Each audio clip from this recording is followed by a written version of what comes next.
Hello દોસ્તો, નમસ્કાર, જય શ્રી કૃષ્ણ, રામ રામ. કેમ છો બધા? તમે કહેતા હશો કે મેડમ અત્યારે છે ને અમારી પાસે બે ઓપ્શન છે કે એક ઇમ્પ્રુવમેન્ટ એક્ઝામની પ્રિપેરેશન કરવાનું ચાલુ કરીએ ના કરીએ, અને સેકન્ડ વસ્તુ એસીપીસી ના ફોર્મ અત્યારે ભરીએ કે ના ભરીએ. આ બંને કન્ફ્યુઝન એટલું બધું થાય છે કે શું કરીએ શું ના કરીએ કઈ નથી ખબર પડતી. બહુ ટેન્શન ના લેજો દોસ્તો, નાના મગજને બહુ લોડ નહીં આપવાનો. હું છું ને તમારી સાથે.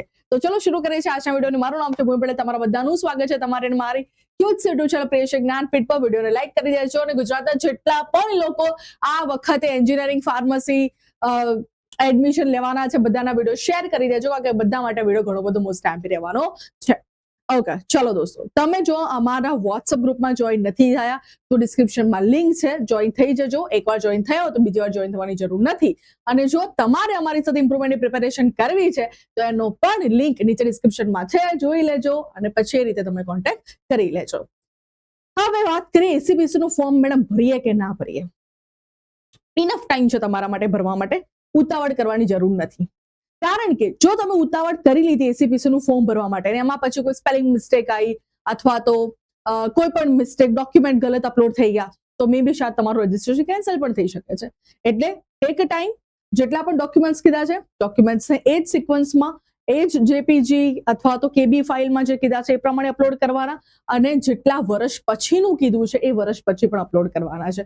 હવે તમે કહો છો મેડમ શું બોલ્યા કંઈ ખબર ના પડી, હું સમજાવું છું શાંતિથી. પરંતુ આ વિડીયો જે છે ને તમે તમારા પેરેન્ટ્સ સાથે બેસીને જોજો. કેમ? કારણ કે આમાં ઘણા બધા એવા ડોક્યુમેન્ટ્સ છે જે ખાલી ને ખાલી તમારા પેરેન્ટ્સને ખબર હશે ક્યાંથી અને કઈ રીતે કઢાવવા, અને તમને બધાને ખબર છે કે ભાઈ આપણી ગવર્મેન્ટ કેટલું સારું કામ કરે છે અને એક ડોક્યુમેન્ટ્સ કાઢવા માટે તમને કેટલો સમય લાગી શકે તેમ છે. વિડીયોને ધ્યાનથી શાંતિથી જોજો. સેમ વસ્તુ જે એક્સપ્લેન કર્યા પછી પણ જો તમે મને કોલ કરશો કે મેડમ આ ચાલશે તો ભાઈ હું રિપ્લાય નહીં આપું, કારણ કે ઓબ્વિયસલી તમને બધી વસ્તુ શાંતિથી મેં એક્સપ્લેન કરેલી જ છે. વાત કરીએ એસીબીસી નું ફોર્મ ભરીએ કઈ રીતે. મોબાઈલથી ભરીએ તો ચાલી શકે, પણ ના ભરો તો સારું છે, કારણ કે એસીબીસી નું ફોર્મ ઘણું મોટું છે. પીસી અથવા તો લેપટોપનો યુઝ જેટલો કરશો એટલો તમારા માટે બેનિફિશિયલ રહેશે, તાકી મોટી સ્ક્રીન હશે, કોઈ પણ લેટર મિસ ના થાય, એડ્રેસ તમારું સહી આવે અને બધા ડોક્યુમેન્ટ તમે પ્રોપરલી અપલોડ કરી શકો, જેથી તમને પાછળ જતા કોઈ પણ વસ્તુનો પ્રોબ્લેમ ના આવે, તમારું રજીસ્ટ્રેશન કેન્સલ ના થાય. ઇનફ ટાઈમ છે. સૌથી પહેલા જેટલા ડોક્યુમેન્ટ્સ મેં તમને કીધા છે ડોક્યુમેન્ટ્સ ભેગા કરવાનું ચાલુ કરો. જ્યારે તમારી પાસે બધા ડોક્યુમેન્ટ્સ કલેક્ટ થઈ જાય પછી જ તમે એસીપીસી નું ફોર્મ ભરવા બેસજો. ઓકે, એસીપીસી નું જ્યારે તમે ફોર્મ ભરવા બેસશો ને દોસ્તો, ત્યારે પહેલી વસ્તુ ખોટા ડોક્યુમેન્ટ અપલોડ નહીં કરવા, નહીં તો તમારું કેન્સલ થઈ જશે. તમને એવું લાગતું હોય ભાઈ અપલોડ કરી દઈએ, શું વાંધો, શું ખબર પડશે? ભાઈ બધું ખબર પડે. હા, એટલે ડોક્યુમેન્ટ્સ બને ત્યાં સુધી ના હોય તો નહીં અપલોડ કરવાના, સાચા ડોક્યુમેન્ટ્સ અપલોડ કરવાના. ઓકે, સેકન્ડ મોસ્ટ ઇમ્પોર્ટન્ટ વસ્તુ, આ ફાઇલ દેખાય, મતલબ તમને પીસી ને કમ્પ્યુટર થોડું તો વાપરતા આવડતું હોય ને, બસ કોઈ પણ ડ્રાઈવમાં એક ફોલ્ડર બનાવી દો ડોક્યુમેન્ટ્સ કરીને, એમાં બધા ડોક્યુમેન્ટ્સ પહેલા નાખી દો. બધા ડોક્યુમેન્ટ્સ બની જાય પછી પણ એક મોટું કામ છે, બધા ડોક્યુમેન્ટ્સને એક સાઇઝમાં કન્વર્ટ કરવાનું. હવે તમે એમ કહેશો કે મેડમ આ સાઇઝ કન્વર્ટર શું એ ખબર નહીં પડતી. સાઇઝ કન્વર્ટર મતલબ તમને તમારા ફોટા માટે એક પર્ટિક્યુલર સાઇઝ કીધી છે કે આ સાઇઝ કરતા તમારો ફોટો મોટો ના હોવો જોઈએ. તો હવે સાઇઝ તમે કઈ રીતે કરશો? તો આવી રીતે કરશો. જો ફોર એક્ઝામ્પલ જેપીઈજી માં ફોટો છે મારો, તો જેપીઈજી માં મને એમને કીધું છે કે કેબી માં ફોટો મૂકવાનો છે, તો હું કેબી કન્વર્ટર જઈશ. એમને કીધું જેપીઈજી નહીં, મારે તો જેપીજી જોઈએ, તો હું જેપીજી અહીંયા જઈશ. બરાબર છે. કોઈ પણ પહેલી વેબસાઇટ સિલેક્ટ ફાઇલમાંથી જે પણ ફોટો હશે અહીંયા નાખશે ને, એ મને કેબી કાં તો જેપીજી કાં તો એચઈઆઈસી બધામાં કન્વર્ટ કરીને આપશે. તો આ કન્વર્ટર બહુ જરૂરી છે. અથવા તો તમારી પાસે ફોટો જેપીઈજી માં જ છે, જેપીઈજી માં જ છે, પરંતુ સાઇઝ મોટી છે, તો ભાઈ આને શું કરી દેવાનું, આપણે કોમ્પ્રેસ કરી દેવાનું, એટલે તમારી સાઇઝ નાની થઈ જશે.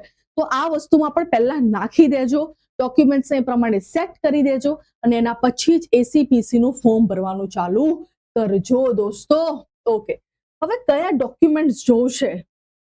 સૌથી પહેલા તો જ્યારે હું ડોક્યુમેન્ટ તમને સમજાવી રહી છું એના પછીનો જો વિડીયો તમારે એના રિલેટેડ જોતો હોય કે મેડમ ઈડબ્લ્યુએસ શું છે, ટીએફડબ્લ્યુએસ શું છે, જો આ વિડીયોની નીચે 100+ કમેન્ટ આવશે કે મેડમ મને ઈડબ્લ્યુએસ અને ટીએફડબ્લ્યુએસ માં બહુ કન્ફ્યુઝન થાય છે, એના રિલેટેડ વિડીયો બનાવો. તો જેવી 100+ કમેન્ટ થઈ જશે, you will get the video regarding the EWS and TFWS. Okay દોસ્તો, રેડી છો ને? યસ. પરંતુ સાથે સાથે બધા ફ્રેન્ડ્સને શેર પણ કરતા રહેજો વિડીયો, તાકી કોઈને કોઈ કન્ફ્યુઝન ના થાય અને બધાનું એડમિશન શાંતિથી પરફેક્ટલી થઈ જાય. મોસ્ટ ઇમ્પોર્ટન્ટ વસ્તુ હજી પણ એક છે આની સાથે કે ભૈયા પ્રિયેશ જ્ઞાનપીઠ ચેનલ પર જે વિડીયો આવશે વિદ્યાપીઠ પર નહીં આવે અને વિદ્યાપીઠ પર આવશે જ્ઞાનપીઠ પર નહીં આવે. તમારા બંને ચેનલને સાથે ફોલો કરીને રાખવાની છે. પ્રિયેશ સરનો મે બી શાયદ મોસ્ટ પ્રોબેબલી વિડીયો આવી ગયો હશે જ્યારે તમે આ વિડીયો જોતા હશો ત્યારે, કે એસીપીસી માં આપણે ફોર્મ કઈ રીતે ભરવાનું છે, કે પરફેક્ટલી સ્ટેપ બતાયા છે કે આ સ્ટેપ પછી આ સ્ટેપ પછી આ સ્ટેપ, અહીંયા શું નાખવાનું અહીંયા શું નાખવાનું. તો એ વિડીયો જોઈ લેજો અને ડોક્યુમેન્ટ્સ કયા કયા જોઈએ છે એના માટે તમારે મારો વિડીયો જોવો પડશે. તો બંને ચેનલ ઉપર બન્યા રહેજો. સૌથી પહેલા સ્ટાન્ડર્ડ 10 ની માર્કશીટ તમારી હોવી જોઈએ. સ્ટાન્ડર્ડ 12 ની માર્કશીટ તમે હસવા માંડશો, મેડમ એક્ઝામ જ આપી છે, થોડી હોય. આ એ લોકો માટે છે જે રિઝલ્ટ આયા પછી ફોર્મ ભરવાના છે, હા, જેનું રિઝલ્ટ નથી આવ્યું, હજી સુધી નથી જ આવ્યા અને તમે ફોર્મ ભરવા બેસો છો, તો તમારા જોડે સ્ટાન્ડર્ડ 12 ની હોલ ટિકિટ હોવી જોઈએ. શું હોવી જોઈએ દોસ્તો? હોલ ટિકિટ હોવી જોઈએ. એટલે હસવાની જરૂર નથી.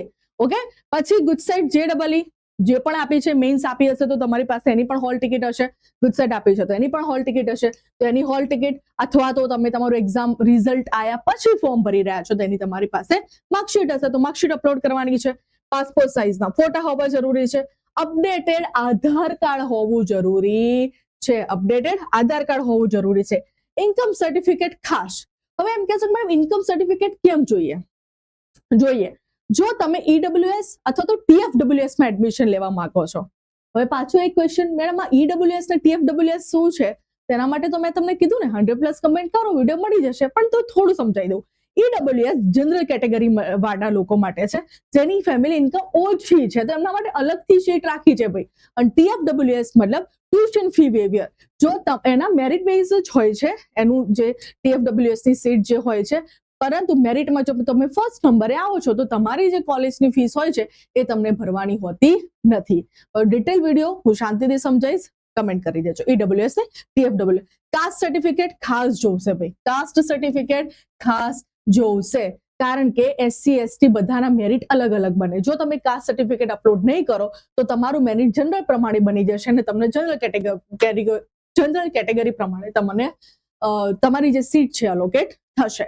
એટલે જો તમે તમારા કાસ્ટનું જે પણ મેરિટ છે એ પ્રમાણેમાં ફર્સ્ટ રેન્ક એ પ્રમાણેના તમે મેરિટમાં રહેવા માંગતા હોય તો તમારે તમારું કાસ્ટ સર્ટિફિકેટ, જાતિનું પ્રમાણપત્ર ખાસ તમારી પાસે જોઈએ. ઓબીસી કેટેગરીના જે લોકો છે એમની પાસે NCL સર્ટિફિકેટ, જેને આપણે નોન ક્રિમિનલ સર્ટિફિકેટ કહીએ છીએ, એ પણ તમારી પાસે હોવું જોઈએ. એન્ડ સ્કૂલ લિવિંગ સર્ટિફિકેટ અત્યારે તો તમારી પાસે કયું હશે? 10માનું જ હશે. ઓકે, નેક્સ્ટ કયા સાઇઝ જો લખી છે ભૈયા? 10 JPG to 100 પાસપોર્ટ, તમારી સાઇન નો ફોટો સાઇન કરવાની, પછી એને પેલા ફોટામાં ફ્રી શિપ કાર્ડ કોને મળે ભૈયા? SC અને ST કેટેગરી લોકો. તો SC અને ST કેટેગરી વાળા ખાસ ફ્રી શિપ કાર્ડ કઢાઈ દેજો. અને TFWS માં જેને એડમિશન લેવું છે એ લોકો પાસે ખાસ પોતાનું ઇન્કમ સર્ટિફિકેટ હોવું જોઈએ. હજી પણ EWS TFWS શું, પહેલા તો આટલા ડોક્યુમેન્ટ કલેક્ટ કરવાનું ચાલુ કરી દો. કેટલા ડોક્યુમેન્ટ તમારી પાસે અત્યારે હાલમાં તમારા પેરેન્ટ્સને પૂછી લેજો કે પપ્પા આપણી પાસે કાસ્ટ સર્ટિફિકેટ છે, પપ્પા તમારું ઇન્કમ સર્ટિફિકેટ છે. જો તમારી ઇન્કમ ઓછી હોય તો, જો તમે ઓબીસી કેટેગરીથી બિલોંગ કરતા હોય તો નોન ક્રિમિનલ સર્ટિફિકેટ હોવું જરૂરી જ છે. અને જો તમે SC ST થી બિલોંગ કરતા હોય તો તમારી પાસે ફ્રી શિપ કાર્ડ હોવું જરૂરી છે. હજી પણ તમારા કોઈ ક્વેશ્ચન છે જેના હજી પણ આન્સર નથી મળ્યો આ વિડીયોમાં તો મને કમેન્ટ કરજો. એના રિલેટેડ હું અલગથી વિડીયો બનાવીશ, કારણ કે મારું મકસદ જ છે કે તમને એસીપીસી ના રજિસ્ટ્રેશનમાં કોઈ પણ પ્રોબ્લેમ આવે નહીં અને શાંતિથી તમે તમારા ફ્યુચર, તમે તમારા કેરિયર તરફ આગળ વધી શકો અને તમારે મન ચાહે તમારી કોલેજ મળી શકે. તો ચેનલને લાઈક કરવા, મતલબ વિડીયોને લાઈક કરવાનો છે ને બધાને શેર કરવાનો છે, જેથી આપણે ઘણા બધા સ્ટુડન્ટ્સની હેલ્પ કરી શકીએ. ટીટેમ બાય બાય, ટેક કેર દોસ્તો, જય શ્રી કૃષ્ણ, રામ રામ.